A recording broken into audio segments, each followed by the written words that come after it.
Hi friends, good morning. Welcome back to my channel. ಎಲ್ಲರೂ ಹೇಗಿದ್ದೀರಾ? ನಾನು ಕೂಡ ಚೆನ್ನಾಗಿದ್ದೀನಿ. ಇವಾಗ ಟೈಮ್ ಬಂದು 10 ಗಂಟೆ. ಬೆಳಗ್ಗೆಯಿಂದ ನಾನು ವ್ಲಾಗ್ ಸ್ಟಾರ್ಟ್ ಮಾಡ್ತಾಯಿದ್ದೀನಿ. ಬೆಳಗ್ಗೆ ಏನಾಯಿತು ಅಂತ ಹೇಳಿದ್ರೆ, ನಾಷ್ಟ ಎಲ್ಲ ಆಯಿತು. ಸೊ ಪಲ್ಲವಿ ಕೂಡ ಬಂದಿದ್ಲು ಮಕ್ಕಳು ಕರ್ಕೊಂಡು.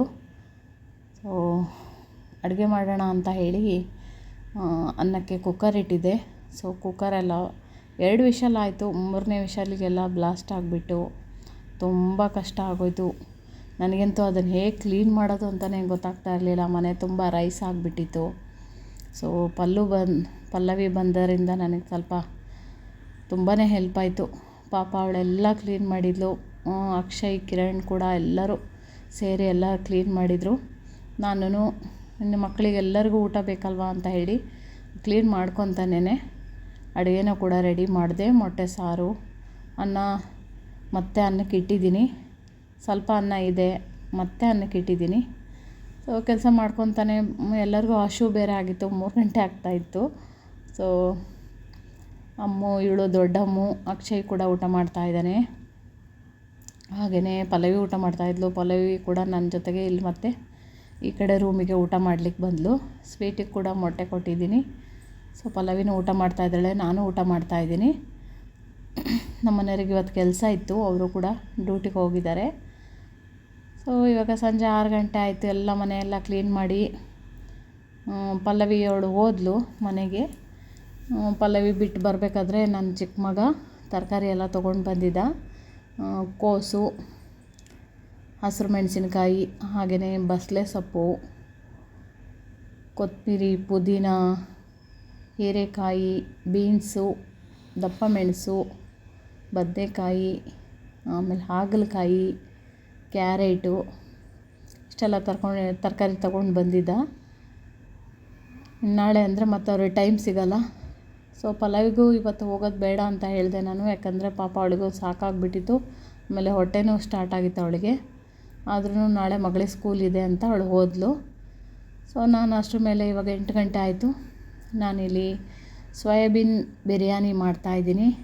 ಅದಕ್ಕೆ ನಾನು ಫಸ್ಟೇ ಸೋಯಾಬೀನ್ನ ಸ್ವಲ್ಪ ನೆನೆಸಿಟ್ಟಿದ್ದೆ. ಅದಕ್ಕೆ ಉಪ್ಪು ಖಾರ ಹಾಕಿಬಿಟ್ಟು ಸ್ವಲ್ಪ ಫ್ರೈ ಮಾಡ್ಕೋಬೇಕು, ಇಲ್ಲಾಂದರೆ ಅದು ಹಸಿ ಸ್ಮೆಲ್ ಬರುತ್ತೆ.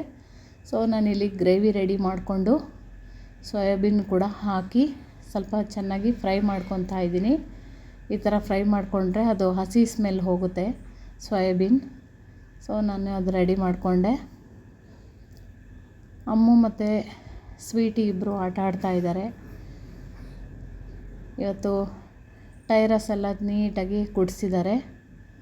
ಹಾಗಾಗಿ ಚೆನ್ನಾಗಿ ನೀಟಾಗಿ ಕಾಣಿಸ್ತಾ ಇದೆ. ಯಾಕಂದರೆ ಸ್ವೀಟಿ ಕೂಡ ಅಲ್ಲೆಲ್ಲ ಓಡಾಡ್ತಾಳಲ್ವ, ನೀಟಾಗಿರಬೇಕಾಗತ್ತೆ. ಸೊ ಅದರಿಂದ ಅವಳು ನೋಡಿ ಬಾಲ್ ಆಟ ಆಡ್ತಾ ಇದ್ದಾಳೆ. ಇವಾಗ ಕೆಳಗೆ ಹೋಗೋದು ಕಲ್ತು ಬಿಟ್ಟಿದ್ದಾಳೆ ಅವಳು. 4 ಫ್ಲೋರ್ ಇಳಿದು ಹೋಗ್ತಾಳೆ. ಜಾಸ್ತಿ ಅವಳನ್ನು ನೋಡ್ಕೊತಾ ಇರಬೇಕಾಗತ್ತೆ ಈ ಟೈಮಲ್ಲಿ. ಯಾರಾದರೂ ಹೋದರೆ ಅವ್ರ ಹಿಂದೆ ಹೋಗಿಬಿಡ್ತಾಳೆ ಅವಳು. ಸೊ ಅಮ್ಮಗೂ ಕೂಡ ಸ್ವಲ್ಪ ಕೋಲ್ಡ್ ಆಗಿದೆ. ಅಮ್ಮನ ಬಿಟ್ಟು ಹೋದ್ಲು ಪಲ್ಲವಿ. ಆಮೇಲೆ ಚಿಕನ್ ತೊಗೊಂಡು ಬಂದಿದ್ದರು. ಚಿಕನ್ನ ನಾನು ಗ್ರೇವಿ ಮಾಡಿಬಿಟ್ಟು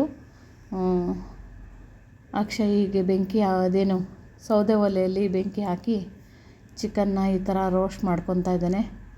ಅವನ ಜೊತೆಲಿ ನಾವು ಇಲ್ಲಿ ಹೊರಗಡೆ ಕೂತ್ಕೊಂಡಿದ್ವಿ. ಯಾಕೆಂದರೆ ಚಳಿ ಇತ್ತಲ್ವ, ಬಿಸಿ ಬಿಸಿ ಸ್ವಲ್ಪ ಆಗುತ್ತೆ ಅಂದ್ಬಿಟ್ಟು ನಾನು ಹೊರಗಡೆ ಕೂತ್ಕೊಂಡಿದ್ದೆ.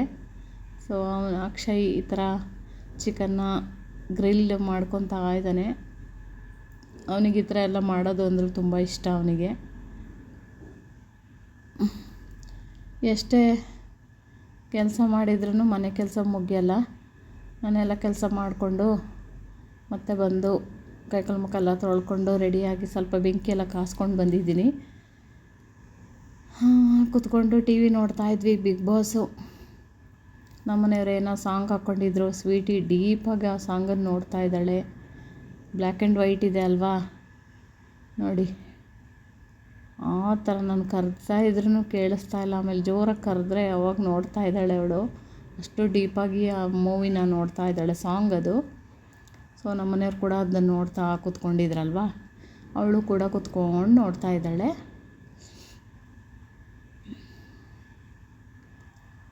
ಸ್ವೀಟಿಗೆ ಹೇರ್ ಬಂದಿದೆ, ಹೇರೆಲ್ಲ ಕಟ್ ಮಾಡಿಸ್ಬೇಕು. 10ನೇ ತಾರೀಕು ಆದರೆ ಕಟ್ ಮಾಡಿಸಿ ನೇಲ್ಸ್ ಎಲ್ಲ ಕಟ್ ಮಾಡ್ಕೊಂಡು ಬರಬೇಕು.